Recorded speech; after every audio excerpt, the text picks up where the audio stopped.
Welcome to the cloudonaut podcast. This is all about all things AWS and cloud security.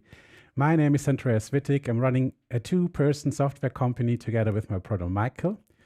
So you can check out our solutions, Bucket AV, Attachment AV, HyperEnv, and Marbot. And today I'm joined by Thorsten Höger, CEO at Timos and AWS DevTools Hero. This is episode 96, which we are recording on March 19th in 2026. So, Thorsten, welcome to the cloudonaut podcast. I'm very happy to have you. Yeah, thanks for having me. Welcome. So, I'll start introducing you. So, Thorsten and I, so this is maybe the best fun fact to start with, we went to school together for many years. So, we know each other for a very long time. Thorsten also built my very first website. So I remember that very vividly. So Thorsten was building it and deploying it online. So after school, we worked together at the same company or almost the same company. And also that's where we both discovered Amazon Web Services. So back then, we mainly operated an online banking and trading platform for fintech on AWS. And now I think, Thorsten, hope this is right, for more than 10 years, you are now supporting SMB and sometimes also enterprise customers in regulated industries to build and automate a compliant infrastructure on AWS. You definitely have deep knowledge about everything AWS infrastructure, so from networking, security to compute, but also in building real stuff on AWS as well with serverless. And I think you're probably one of the deepest expert in the cloud development kit that I know, so a CDK expert through and through. So yeah, so that's my intro. So did I forget anything, Thorsten? No, that sounds perfect. Thanks for the introduction. So yes, it's 10 years almost exactly. It's like 2 weeks. Really? Okay. 10 years. Wow. Congratulations on that, Thorsten. That's really cool. Yeah. So yeah, really doing 10 years of consulting, but yeah, doing, as you said, AWS for almost 14 years now. So that's quite a long time of using AWS. And also, as you said, with the CDK, using the CDK for, I think, 7 years, which is like, most people like, wow. It's not that old. Yes, it is. You just didn't know of it.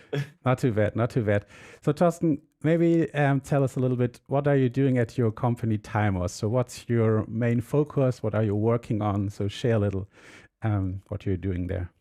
So my main focus is consulting companies, especially in the regulated industries, on using AWS. So having it secure, having it compliant, all that data privacy and regulation and all that audit stuff. That is my main focus. But also I'm developing software for companies that are interested in having software but don't want to build it on their own. So running some software, mostly serverless in these cases. And also from that angle, building my own software and running that for customers or for the broad audience, like B2C or B2B. And that's where I'm launching next month a new tool called Deploymon, which will be a dashboard where you see which services of your application are running in which environments, in which versions, to get rid of that. Yeah, let's look into the CI/CD history to figure out what is running where and when was it deployed the last time, especially talking about all that supply chain things where you now need to deploy a lot of times during the week because of another TypeScript dependency being flagged. Mm-hmm. Okay. So with the new product that you're working on, Deploymon, so how does it connect? So how does it know which version of its service is running where? So can you dive a little bit into that? Yeah, for reachability and security point, the first version will definitely be you calling us. So basically adding a step in your CI/CD workflow that's sending deployment trigger or deployment information. Otherwise, I would need to access all the stuff, and that's not a security thing. Just sending using push. Curl or whatever, like there's a new deployment happening, this is the version, that's the commit hash, and that's the environment. Yeah, that makes a lot of sense. Okay, so it's basically you push the information and then you have a dashboard where you can get an overview. Okay, cool. So Thorsten, a follow-up question. So as a consultant, when you go into regulated industry customers, so what are their main challenges? What would you say? So it's 2026. So AWS has been around for quite some years, but when you come into a new project with a new customer, what are typically their main challenges in regulated industries? So what I see a lot is still networking challenges, because they build their AWS infrastructure like a traditional on-prem data center.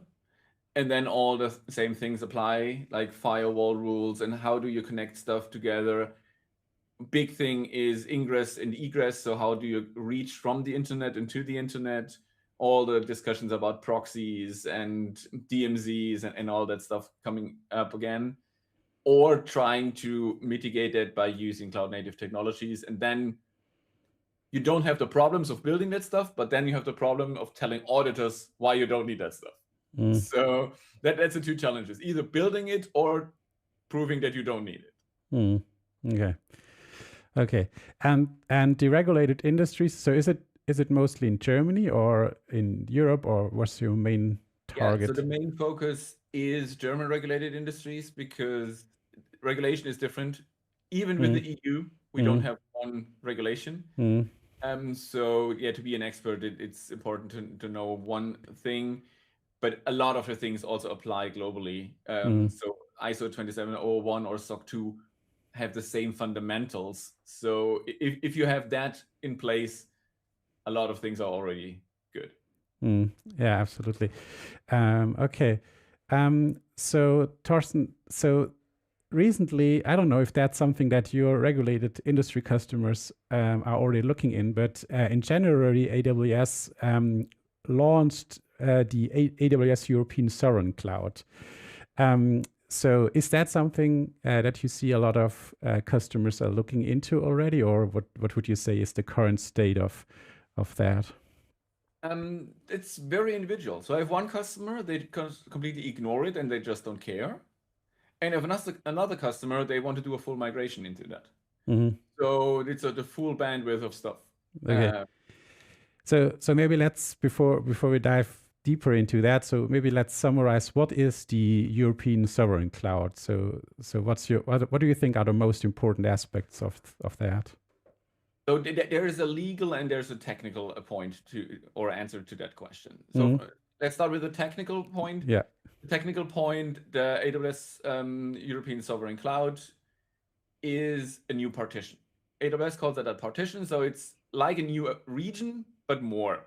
So all the things that are normally global in the normal partition, in the commercial partition, like IAM and Route 53 and all the things that are global, which means they're running in North Virginia, are also duplicated into a new partition. So the Brandenburg, which is where the region is located, it's not only the region, but also all the global services like billing and IAM and DNS are also duplicated. So it's a completely technically separate thing with their own dark fiber, everything separated, no technical dependencies on the commercial partition. So that's the technical foundation. From a legal perspective, it's similar. So it's a set of, I think, 3 or 4 new companies that have some kind of company structure. That one is owning the root CA, so they have their own root certificate authority, so they don't depend on a US company in 10 years when the certificate expires or things like that. They have their own data center that is owned by the German GmbH. There's all the personnel that's working is employed by that company and needs to be EU citizens that are working on European soil. So that's the legal perspective of all that being one company with some, additional companies that are needed for that, but it's all German companies with European citizens working in Europe. And not being able to access that stuff from outside. So if they travel to Switzerland or to the United States or whatever, they cannot access the sovereign cloud. So there's only one legal link, which is the ownership of that company by Amazon Web Services, obviously. But it's basically a weak link, and that's by design. So if something happens, that link can be broken, and then it's a completely separate entity. Mm-hmm. Yeah, very good summary, Thorsten. So my mental model basically of the European Sovereign Cloud is it's like the Gov Cloud in the US, but with the difference that everyone can sign up. So you don't need to be a European company or whoever, you just can sign up for that. So it's basically open for everyone. And it's also a little bit like the China partition, but with the difference. So it's operated by an AWS company. So it's it's a different legal entity, but it still belongs to the same parent company. So that's a little different in China. As far as I know, there the data center company is completely different and owned by a Chinese company. So those are the differences, I would say. So it's comparable, but different in the details. Exactly. It's like 3 solutions for the same problem, but solved differently. Yeah. Obviously, the Gov Cloud has some easier parts because the service teams that are in the US don't need to be separated because they are US citizens or in the US. And so the Gov Cloud has some things easier because they don't need to have that separate legal area. And that's why the Sovereign Cloud needed some operational changes, that the people that are deploying are also European people and not the service teams in the US. Yeah, I'm not sure how they do European employees by AWS that deploy. I don't know if they don't have access to deploy stuff on GovCloud, but how that is handled, I'm not sure. But yeah, probably there is some smaller differences, but not that big as the other way around, of course. Yeah. And also from a day-to-day usage, so when you use the Sovereign Cloud, you have to make sure that the partition identifier that is in Amazon resource names or everywhere, basically. So this is then, of course, different. So similar when you deploy to GovCloud or to China, you have different partition identifiers that you need to use everywhere. And if your infrastructure as code is not that well prepared, then you have some small changes to do. So it's not hard to do, but at least some work to do. Yeah, that's exactly a good thing or a good advertisement for infrastructure as code, because you can just deploy it somewhere else. Yes. Instead of, let's click everything again. And yes, as you said, it's not only a region. So you need a new account, a new contract with AWS. So it really is a completely new contract, account setup, account landing zone. All the things you need is a completely different entity on your side. A colleague mentioned it. It's basically multi-cloud with the same vendor. Yeah, that's a good way to put it. Yeah, and maybe so Thorsten, you said so it's easy if you have infrastructure as code, and you could just deploy the same architecture, the same things to the Sovereign Cloud. So I can share a little maybe insights into a project I've been working on. So our idea was that we bring our AWS marketplace products to the European Sovereign Cloud as well. So all those products basically consists of an AMI and a CloudFormation template. And I just wanted to basically copy that to the Sovereign Cloud and sell it through the marketplace. And it turned out this was quite a challenge. So as we already experienced that not all AWS regions in commercial AWS are exactly the same. So there are small differences between the regions. So it starts with different EC2 instance types being available, but it's even sometimes harder that smaller features of a service are not available everywhere or work a little different. So sometimes it's getting hard. So if you really deploy to all regions like we do, so there's a lot of conditions that you have in your CloudFormation code at the end to make sure it works in all those regions. And after basically working on getting our products to the Sovereign Cloud, so I noticed that there are even more of those little differences that make your day-to-day work a little harder. So there's a list of all the services that are available in the Sovereign Cloud. So of course, AWS does not start with all their, 200 services. They start with the most important ones that customers are asking for. And it's really transparent. There's that cool, is it AWS Builder Center, or how is it called? AWS Builder Center service availability list. Also. Yeah, and this is really cool. So this is a list basically maintained by AWS, where you can click, so I want to go in this region, which of those services are available. You can even compare regions.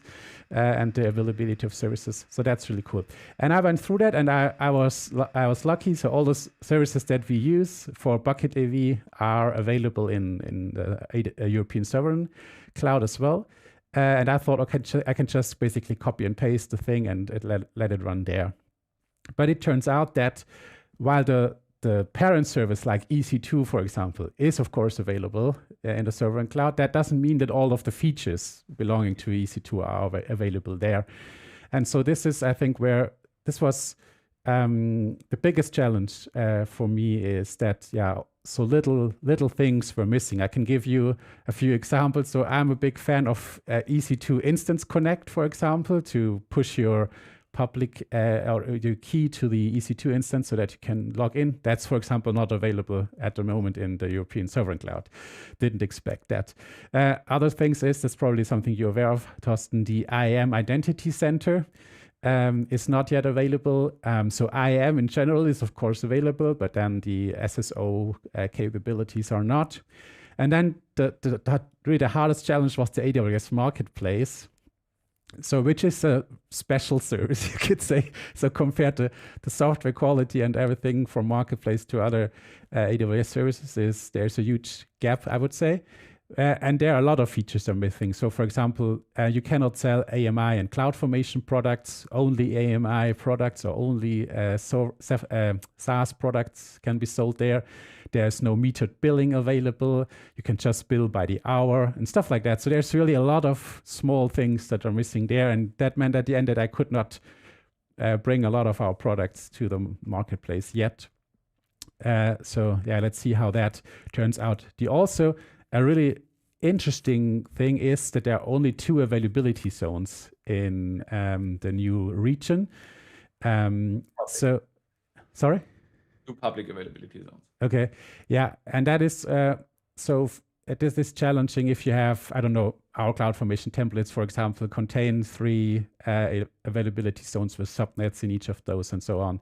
So I thought this is over. Thorsten, do you remember when your Central 1 launched? I think they launched with 2 availability zones as well. It was only a very few AWS regions started with 2 availability zones, and it was always a challenge. So if you wanted to deploy a quorum mechanism, it's always almost impossible to do that over 2 availability zones only. So this is also important to note. And then what I learned as well, so if you use tools like, I don't know, you use Terraform, Packer, even the CLI or the SDKs of AWS. So you often have to ensure that you're using the latest version of all of those tools, because only then they support the new region, basically. And it's not only the new region, it's also, they have whole different API endpoints because they use different domains. So this is part of separating it from the partitions. And I think the domains even end with .eu, not .com. So this is even part of it. Part of the community. Yeah, it makes sense, but it means that a lot of tools, they just don't support it out of the box. And if you are lucky, you can just use the latest version of, for example, Terraform AWS provider, and you are fine. With others, like Packer, for example, so I don't know, HashiCorp doesn't seem to maintain it very actively anymore. So it's, at least when I checked last time, a few weeks ago, it was not yet supporting the new region. Then sometimes you can override the API endpoints with configuration values, and that's a workaround that you can do. But yeah, it's a little tricky to get all your tool set up running in the AWS Sovereign Cloud in Europe. Yeah, definitely. But the main part is an important part to call out again. Yes, and that's by design. So all the domains that are used by Sovereign Cloud are not .com domains, because that would, again, be something that a US company can block. Yeah. That's why they try to remove all dependencies on US stuff. Yeah, and to be honest, I didn't expect that they go so deep into the technical details. So that's really something I admire about the whole thing. Yeah, that's really cool. So they really, with the certificate authority, domains, DNS, so it's really, really cool. What else did I learn? So one thing I learned is also AWS support works differently in the European Sovereign Cloud. So the pricing plans are a little different. I have a blog posts on that, so I've compared it there. You can check it out. I have the links in the show notes later. And also, maybe interesting, I don't know, this is only my observation, but whenever I opened a ticket, it were only 2 persons who responded to me. So I opened about 10 or 15 tickets. It's always the same 2 persons who are answering those. I don't know how big the support team is, but probably not that big than the others yet, obviously. Commercial read, you get AI answers. So. Yeah. You mean that's what the 2 AI bots that talk to me only? Maybe, I don't know. Yeah. So one thing that I don't know your thoughts about that, but I'm really looking forward to see how the whole European sovereign cloud thing evolves. So from my perspective, I'm not a regulated industry customer, of course. I'm only a 2-person software company. But from my point of view, I'm really not sure yet on how many organizations will really deploy their workloads there. So I think that's something that's interesting to observe in the future, how the market adapts to the sovereign cloud, is how many market share basically shifts from the commercial to the European sovereign cloud. I think that's interesting to see because it will AWS will decide based on that how they will invest further into the development of that. So bring new services there, expand to other regions. So that all depends, of course, on the adoption of customers, probably. So that's what I'm not 100% sure about. I think that so one is moving market share from the Frankfurt region to the Brandenburg partition, but I don't think that's the big part, because customers that are already running on AWS commercial region, they are already fine with it. So I think the bigger thing is customers that previously said we cannot do US hyperscalers because of reasons. It's now an option to say, yes, this is different. Now we can do it. So I think it's more about new customers. Yes. And they are business people. They know how that works. So I think probably if investing like 8 billion euros, they might have secured some contracts. Yeah, absolutely, of course. But with other AWS services that started and after a few years, they basically are almost starving. So that's possible. I know that this is probably a little different because the investment is big, but yeah, anyway, I think the success of the whole project will also determine how it's moving further. So that's interesting to see. Definitely. And even if they would cancel it, it would not kill the whole investment. They can still move it into another region in the commercial. Yeah. So I'm also thinking about, did I remember it correctly? So Microsoft did some move like that. They opened, it's not the same thing, but they had... It was completely different, which was, I think, the big showstopper with that German version, so the German Telecom group. This is the one that I remember. They completely shut that down as far as I remember. That was exactly the thing. It was not working well because they just sent over their software to Telecom and only parts of the software. So it was a very, very, very stripped down version of the Azure cloud and was barely usable by people using Azure. That's now with the sovereign cloud with AWS, you really get the same services. Not all the features yet, but the services that are there are exactly the same services. So that's the thing. However, that's the other aspect that I'm interested in how that will turn out. So of course I don't have any insights into the internals, but as I imagine it, how it works. So they have now teams in Europe that operate the AWS European Sovereign Cloud, and they have to somehow interact with the service teams in the US that are building those services, right? So obviously there is communication and working together on those services and deployments needed. So they need to, they need feedback from the European sovereign region, from the customers, get it back to the service teams. So when it comes to new features, how to deploy stuff and everything. So I'm also observing what happens there. So how well do they work together, the European teams with the service teams, and how does it turn out for the service quality, how fast do they ship new features, for example, to the sovereign cloud, stuff like that. So I think that's also another aspect that is interesting to observe over the next years, how this will turn out? So is it a region that is always way behind the other regions, or is it more or less the same and they catch up with deploying all the missing stuff? So I think that's also an interesting Yeah, I thing to think observe. it will be behind because obviously there's this regulatory gap in between that they need to hand over stuff. They Yep. cannot deploy it. The service team is not able to deploy it. Yeah, but if they automate it, maybe it could be very fast also. So yeah, it's Yeah, I think there will be a interesting. gap, but it will not be a huge gap. Yeah. So that's the goal. Let's see. Yeah, yeah. So I think that's interesting because obviously it's not the same teams that are working with it. So they somehow, and they have to communicate with a lot of service teams, right? So if you imagine, so that's a real challenge, I would say. Yeah. Okay. So Thorsten, I think one thing I wanted to discuss with you, because you are also into the legal details and obviously the regulatory aspects of things. So what's your take on, there is still a link between the Amazon company that operates the European Sovereign Cloud and the parent company in the US. So what do you think about, so you know the buzzwords, right? What do you think about the Cloud Act? So what happens if the US government decides, I don't know, they want to shut down parts of some customers or get data from them or stuff like that? So how do you see, how does that new construct of the European Sovereign Cloud help? Where does it not help, and how does it compare to other cloud providers? So all this discussion. So what's your take on that? Yeah, I'm doing that discussion a lot. Yes, I see you on LinkedIn. So you're commenting a lot on that. Yeah. Or on socials, not with customers, because that's not, it's just an issue if you're already using it. It's an issue when discussing with people.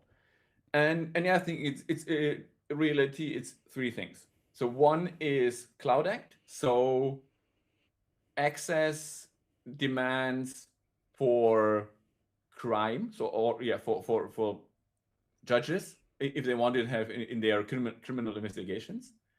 One is basically intelligence agencies, which is the FISA stuff. And the third one is the kill switch problem, like shutting down the region or whatever. For the Cloud Act does not work as a lot of people seem to think it works. It's not an API on the desk of the president to get random data from customers.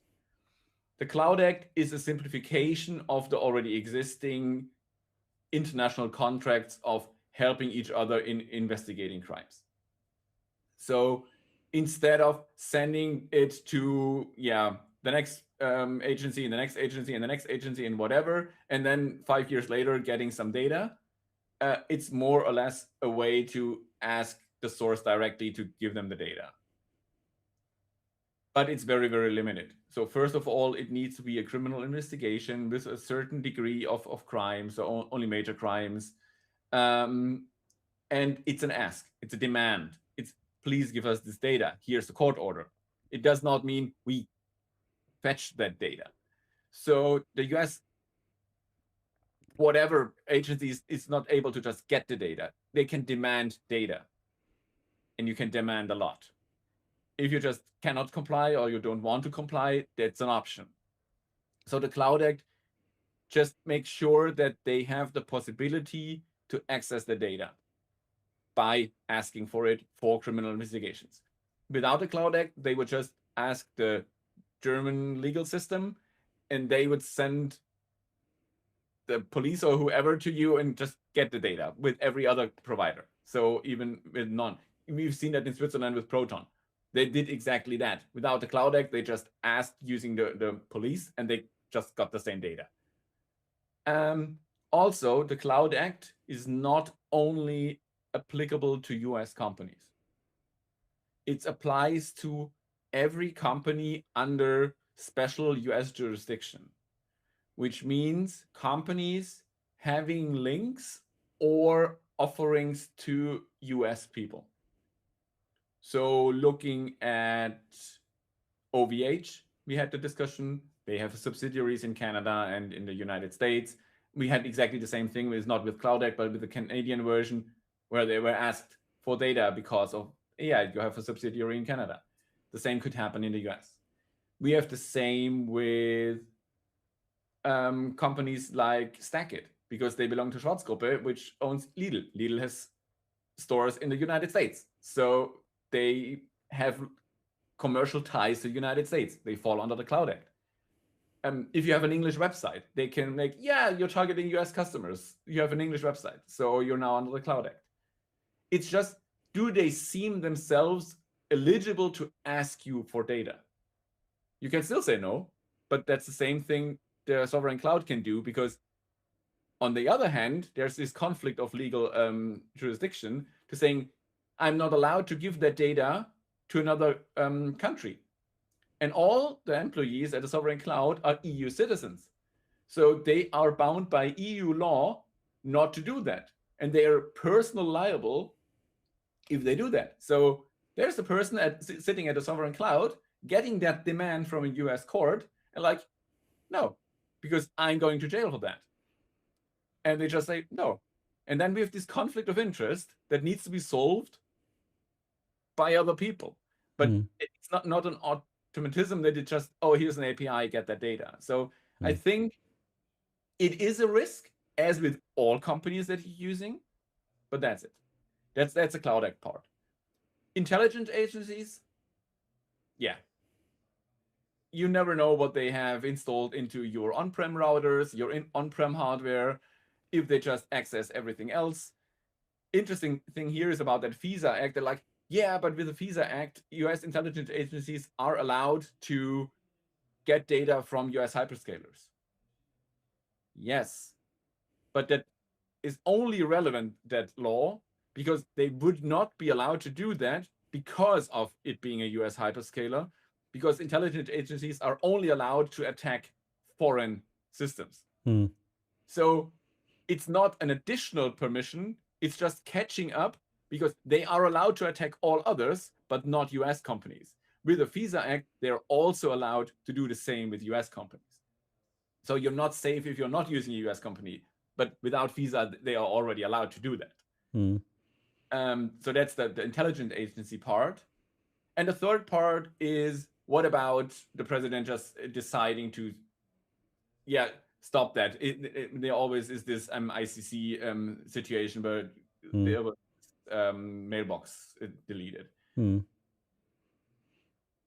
I think one of the things is, that's where this weak link comes in. So we had a similar situation with gas and Gazprom in Germany. Well, in a big situation, the government could say, yes, we're cutting that link. We are nationalizing the sovereign cloud. It's no longer linked to the United States. It's now a state-owned company. Yeah, good luck enforcing anything that then. The other thing is, I think that pressuring companies into doing something can still happen. So not attacking Schwarzgruppe or Stackit again, but as an example, if you go to them and say, please deactivate that customer, or you're not allowed to operate any Lidl stores in the US anymore, is also a valid argument. Yeah, so I would say, unfortunately, those black swan events have become more likely in recent years. So things that we thought could never happen every day, basically. So I think that's why the risk, at least, the risk evaluation is different nowadays than it was 10 years ago. But yeah, I agree that there are other ways where you could come in similar situations. Yeah. Thorsten, thank you very well. So I have never heard of all those, how's it called, FISA? I've never heard about it before. So basically interesting. An interesting part. So Cloud Act is for crime investigations, and FISA is for intelligence. For intelligence agencies. Okay.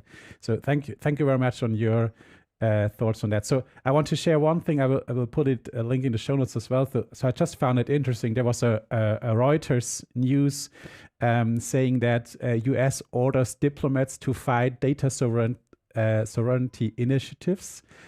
So the US government, it seems like they have on their plate that they don't want to or they're working against things like, I would say, the AWS European Sovereign Cloud and sending out their, I think it was for the diplomats and to do lobbying against those initiatives. So I think this is still interesting to have it on the radar because, of course, in those political situations, it's becoming very interesting how those things evolve and what are the outputs of that and how this will go further. But also on that note, I think that's obvious. Obviously, you don't want other countries to limit your abilities, but that's not that doesn't directly influence or do something. Just because you want them to tell people to not do that doesn't mean it. Yeah. It's the same what the EU is doing in the United States, the lobbying for privacy laws, for the Market Act. All the things are where the European Union is lobbying inside the United States for companies to do other things there. So we have our interests, they have their interests, and they are trying to bring that interest into law in other countries. That's what diplomats are for. So that's their job. Yeah, of course. Yeah. You're absolutely right. It's probably, of course, it's in their interest and it makes sense. Yeah, you're probably right. Good point. So okay. Captain Obvious. Obviously, they are interested in not having sovereign alternatives. Yeah, that's true. Okay, so Thorsten, I want to shift to another topic because we are both basically owners of very small companies, and I had a thought recently. Is it that small companies like ours benefit maybe most from AI? So this was my question that popped into my mind because I think I don't know how you think about it, but it feels to me that there are many tasks where I'm getting much faster than I have before.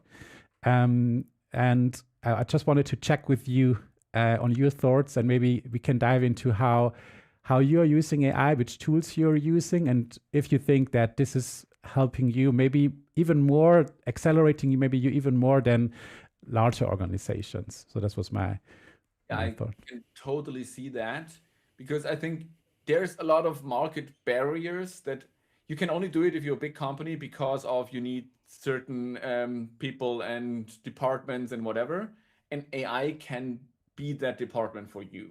So I can totally see that if you have a team of a lot of people in different roles, AI is just like, I can do the same thing with AI now, but I already have somebody doing that for me.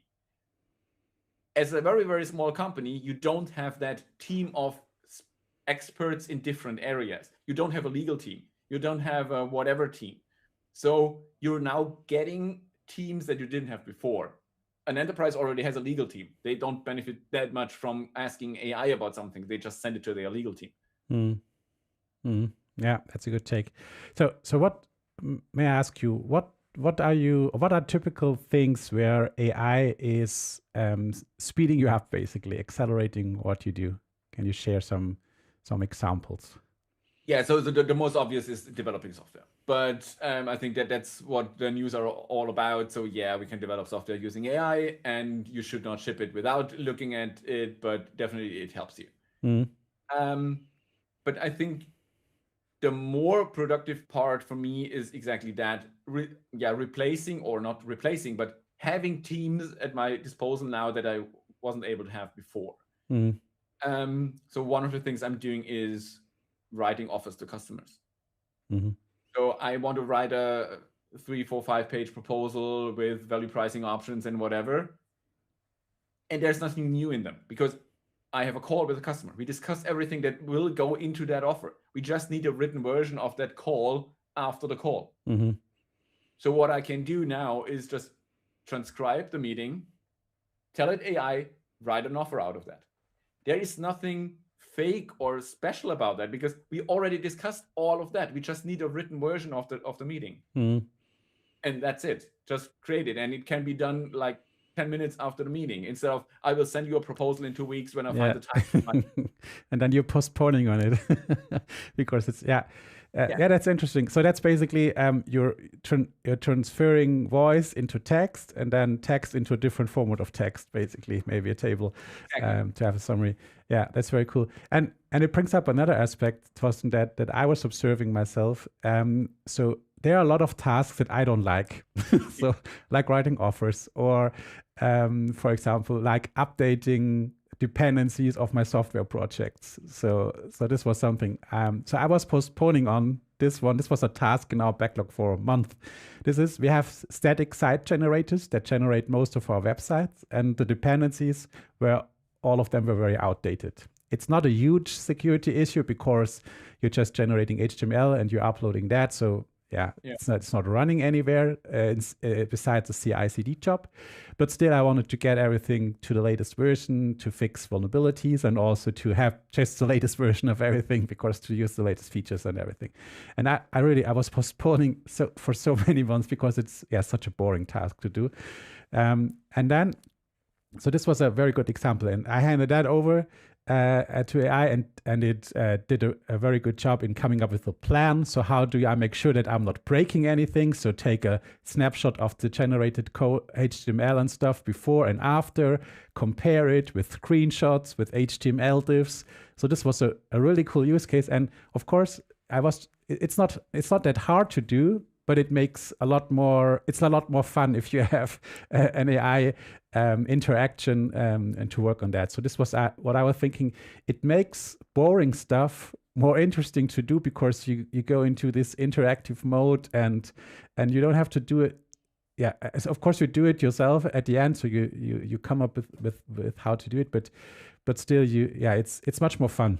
So I think that's and even more boring and more stressful thing is I'm updating Angular front ends from like 15 to 21 and things like. I handed that over to AI. Update it, and then it's doing this iteration of one version after the next and making sure everything works. And it works. And it would have taken me hours to do that manually. Yeah. So I have another thing that I wanted to share is. So I'm not using it to write blog posts. So at least I'm not writing the cloudonaut.io blog posts with AI yet. So this is still my own writing because I want to have it in my own style, and I enjoy writing as well.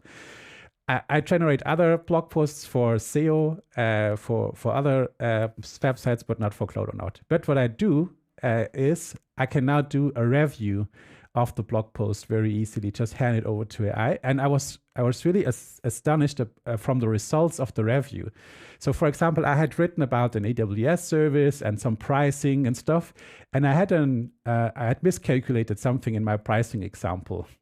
and AWS pricing is not that easy to understand, but still it catched an error that I had in my calculation and fixed it for me. So after going through that, it's really, besides sending it over to Michael, who usually does the reviews of blog posts and code changes and everything, I have now a much faster companion that can review a blog post that I've written. So this is another cool use case where it speeds up my day-to-day work.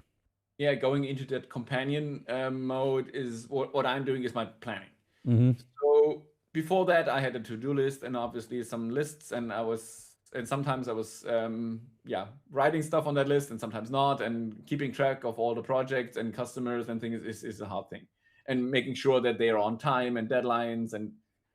And so starting this year, I switched to strict planning of quarterly planning. Every quarter is divided into 3 cycles. Every cycle has 4 weeks, and there's a planning, and every week obviously has 7 days, and then this is planned out. But there's a lot of writing, a lot of thinking, a lot of discussing. But I'm doing that with AI. So every Sunday or Monday, it's like, okay, do a review of the last week. So it's looking in my to-do list. It's looking at my calendar, asking me if the things were done that were on the plan. Then it's taking that information and the things in the cycle and the quarterly planning to create a new week for me, plan that out, look in my calendar like, oh, yeah, don't have time here. You should do that here instead of Fridays. Oh, I should have done that. So it's doing that whole planning. Then there's an agent sending me morning and afternoon, hey, this is what you planned for today. Is it already done? Mm-hmm. So having that basically virtual assistant being an AI that's helping me in the whole planning of the company. Okay, very cool. So what are the tools that are using for that part? So most of the stuff I'm doing is happening with Claude. So Claude Code, Claude Cowork, all the different tools of the Claude family, doing all that for me. Most of it, Claude Code and Claude Cowork, so I can have all the files. So not having only the context window, but having files on a repo where all the quarterly plannings and all the project descriptions are in there. And the second very important part and game changer for me is using Whisperflow. So I don't type my prompts into AI, I'm just speaking to the AI. Because AI lives with great context and great prompts. And if you're too lazy to write them and you just write some sentences, which was always my problem back in school. Didn't want to bring that up. Yeah. So the problem is if you're too lazy to write stuff, the AI has stupid results. If I can just speak into the computer, and now I'm speaking a paragraph instead of writing a sentence. And that improves the quality a lot. That's why it's very, very important for me to have also Whisperflow or any other tool to transcribe voice into the prompt and to make it meaningful. Okay. Yeah, so very cool. So Thorsten, I'd like to summarize this conversation. So I think we are both on the same page that AI is definitely helping small companies, 1-2-person companies a lot to accelerate and automate, or even having a sparring partner, which you don't have otherwise. So this is really cool to have. And helps you to get motivated to do boring stuff, but also, of course, helps with can do parts of the stuff that you have been doing manually before. That's really cool. Okay, so Thorsten, I think thank you very much. So I'm coming to an end for this show. So thanks a lot. We'll be back soon. So for all of you, subscribe to the newsletter, the podcast, or the YouTube channel to make sure you're not missing the upcoming shows. Also, we're looking forward to your feedback. You can write in at hello@cloudonaut.io, or you find us on LinkedIn and Mastodon. By the way, I will also have your contact details in the show notes, so you find Thorsten there as well. So thanks a lot for joining me today, Thorsten. It was a lot of fun. Hope you enjoyed it too. Yeah, thanks for having me. Thank you very much. So bye, everyone. Bye-bye.